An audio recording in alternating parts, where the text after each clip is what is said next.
गो मांस के सबसे बड़े एक्सपोर्टर है दुनिया में, तो पहला नंबर ब्राज़ील का आता है और उसके बाद में ऑस्ट्रेलिया, यूएस और चौथा नंबर भारत का आता है। और भारत के संदर्भ में कहूँ तो जो बीफ शब्द है वो अंग्रेजी का शब्द है और बीफ शब्द का मतलब सिर्फ गो मांस नहीं होता मित्रों, इस चीज़ को आप समझे। हमें क्या है कि आम जनमानस के दिलो दिमाग में इस प्रकार से बिठाया जाता है बीफ यानी गो मांस। नमस्कार मित्रों, जय गौ माता, राम राम, कैसे हैं आप सब। और मित्रों, आजकल ही नहीं हमेशा से एक मुद्दा रहा है भारत में, जो गोवंश का जो कत्ल किया जाता है, गोवंश को काटा जाता है या गोवध मतलब बीफ एक्सपोर्ट एक बहुत बड़ा मुद्दा रहा है। इवन बहुत सी सरकारों के लिए भी कई बार उनको स्पष्टीकरण देना पड़ता है कि भारत बीफ का जो बड़ा एक्सपोर्टर है दुनिया में। तो अभी मैं कुछ पढ़ रहा था ऑनलाइन, तो 2022 के जो डेटा है वो आंकड़े हैं वो मैं जुटाए मैंने। तो आज की तारीख मुझे बड़ा कई चीज़ें इंटरेस्टिंग लगी। इंटरेस्टिंग इस प्रकार से लगी कि हमें बताया कुछ और जाता है, वास्तविकता कुछ अलग होती है।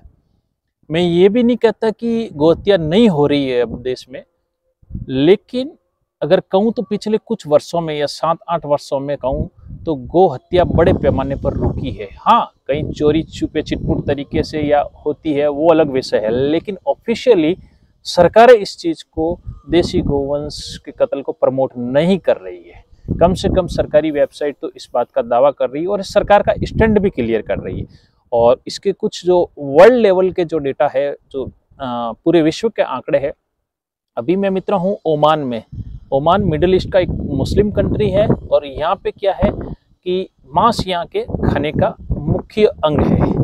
तो चूंकि मैं मार्केट में भी घुमा हूँ, काफ़ी टाइम से मैंने देखा है और इस चीज़ को मैंने ऑनलाइन सर्च किया है, तो आज की तारीख में जो अगर मैं कहूँ तो जो मांस के सबसे बड़े, और मांस में भी बीफ के सबसे बड़े, जो गो मांस के सबसे बड़े एक्सपोर्टर है दुनिया में, तो पहला नंबर ब्राज़ील का आता है और उसके बाद में ऑस्ट्रेलिया, यूएस और चौथा नंबर भारत का आता है।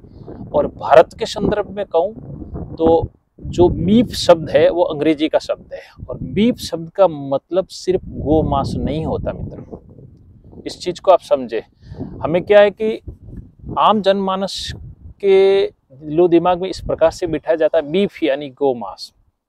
इवन मैं आपको बताऊं कि मैं एज ए टूर गाइड होते हुए मैंने ऐसे बहुत से रेस्टोरेंट में, 5 स्टार होटल के रेस्टोरेंट में क्लाइंट के साथ जाने का अवसर मिला और उनके मेन्यू कार्ड में बीफ का उल्लेख मिलता है और बीफ में बाकायदा जो उसका नीचे एक्सप्लेनेशन लिखा होता है, वो पूरा कि भाई किस प्रकार की डिश होती है, उसमें बाकायदा इस चीज़ का मतलब मेंशन किया होता है कि जो वाटर बफेलो है यानी जो भैंस प्रजाति है उसका मांस है।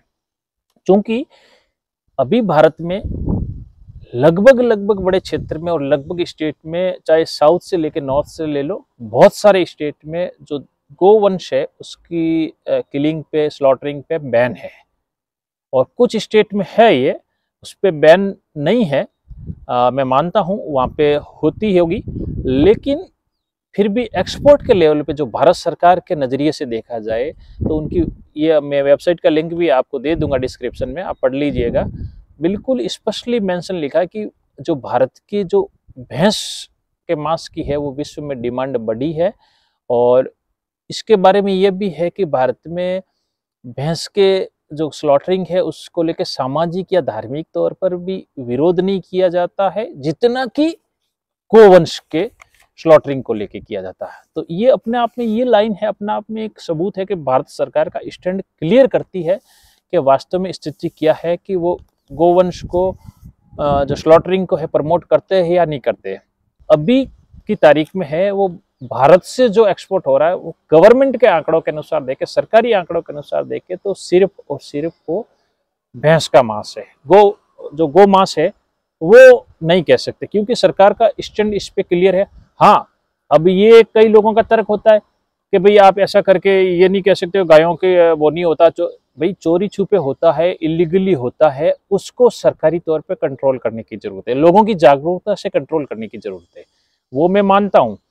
और ये कहीं न कहीं पिछले कुछ सालों में जब इंटरनेट की क्रांति आई, सस्ता इंटरनेट मिला, उसे हर व्यक्ति के हाथ में मोबाइल आया, हर व्यक्ति इस बात को लेकर जागरूक हुआ, जगह जगह पे इसका विरोध हुआ, तो अब जाके लोगों में जागृति आई है। और लोगों में देखो, लोकतंत्र है, लोकतंत्र में जब तक आप विरोध नहीं करोगे कोई गलत चीज का तो सरकारों आपकी नहीं सुनेगी। तो जब लोगों ने विरोध किया तो सरकार ने बिल्कुल धीरे धीरे ये चीजें सुधरी भी है, और आगे भी आप और हम प्रयास करते रहे तो स्थिति इससे भी बेहतर होगी। और अब मैं बताता हूँ यहाँ ओमान की हकीकत। अभी मैं ओमान में हूँ, और ओमान के जो सुपरमार्केट है या कहीं भी मार्केट में जाते हैं जहाँ पे अगर आप देखेंगे यहाँ के मॉल्स वगैरह में है या हाइपर मार्केट है, यहाँ पे जो मांस के प्रोडक्ट मिलते हैं जितने भी, कभी वीडियो से भी मैं आपको दिखाऊंगा कि वास्तव में वस्तु स्थिति क्या है।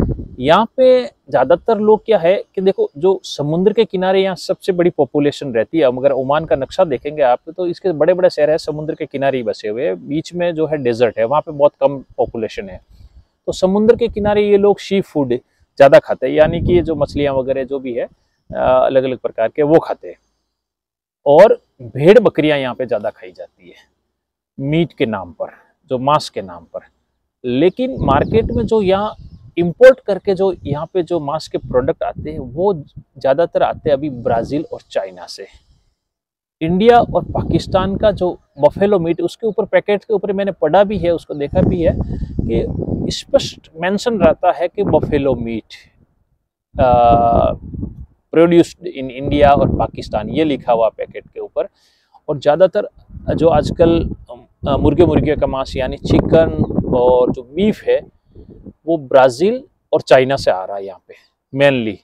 तो ओमान के मार्केट की तो वस्तुस्थिति हकीकत यही है। इंडिया से जो काऊ मीट कहे, मतलब बीफ को आप छोड़ दें, बीफ का मतलब काऊ मीट नहीं होता, तो काऊ मीट की अगर बात करूं तो इंडिया से बिल्कुल भी नहीं आ रहा है ऑफिशियली। तो गल्फ के कंट्रियों में, जो खाड़ी देशों में, यही स्थिति है आज की। तो मुझे लगा कि भाई क्यों नहीं आपको ये वास्तविक स्थिति आपके साथ शेयर की जाए। हालांकि कुछ चीज़ें अभी भी गलत हो रही है, उसको सुधार की ज़रूरत है। धीरे धीरे जागरूकता हम लोगों की काम आएगी। और इसके बारे में आपके क्या विचार है ज़रूर कमेंट बॉक्स में कमेंट करके बताइए। जो नए व्यूअर्स से प्लीज़ भाई लोग चैनल को सब्सक्राइब करना ना भूलें। धन्यवाद। जय गौ माता। राम राम।